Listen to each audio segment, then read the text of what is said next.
Hi, this is Matt Blanchett from Blanchett Homes, and when I'm not selling houses, I like to walk through the streets of historic hometowns to appreciate the places that have stood the test of time.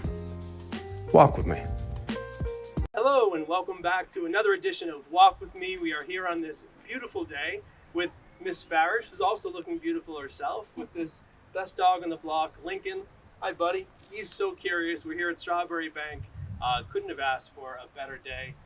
We're here at 95 Jefferson Street. It's the Wheelwright House, and all rules are out the window in this house. We were talking before we came on here. It completely couldn't guess.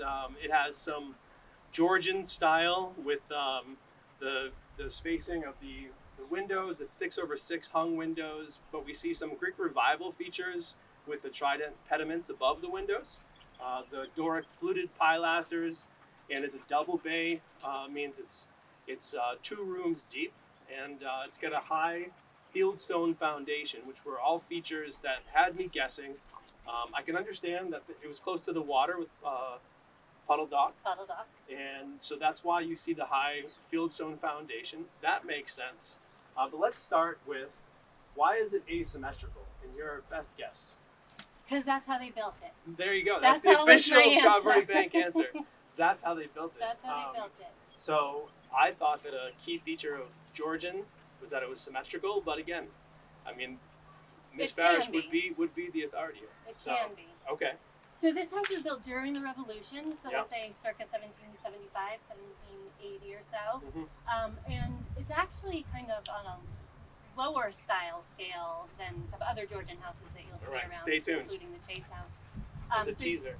the pediments, the triangular pediments, Above you the can see windows, that there's dentils on the door pediment, and then Yep, of course the Greek fluted keys, sure. pilasters. Yep. And the paneled front door And here. the front door is correct. Yep. Yeah. Beautiful. So it was lived in by a family who the father was a ship captain, and his ship went down. I think I was telling you earlier that when he died in debt, and so his wife had to sell 2/3 of the house, and she kept 1/3 of the house to be able to keep living here. Widows were allowed to have 1/3. 1/3 of the house. Yes. Interesting. So that would be like a bedroom and access to the kitchen. And access to the kitchen, probably access to the privy, maybe some gardening rights. They would allow them to stay there. They would and allow cook. them to How stay nice. there. There's a Love that. cozy arrangement. Wow. Hopefully Wow. they like whoever bought the place. Lincoln doesn't like that. He doesn't Lincoln's think it's like, fair. no, let her have the whole thing, right, Lincoln? And so Wheelwright was a sea captain. He was. Okay. And he was a merchant.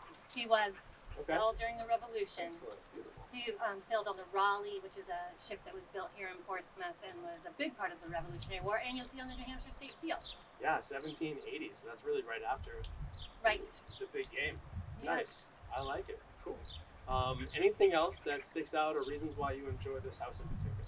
Well, I think, if you look around Strawbery Banke, so many of the houses are painted sort of drab yellow. Mhm. And you can see Wheelwright here is this beautiful blue Yeah. with red on the door, of course, and also the windows. So I think it's a nice break from all of the yellow The color here. is beautiful. Yeah.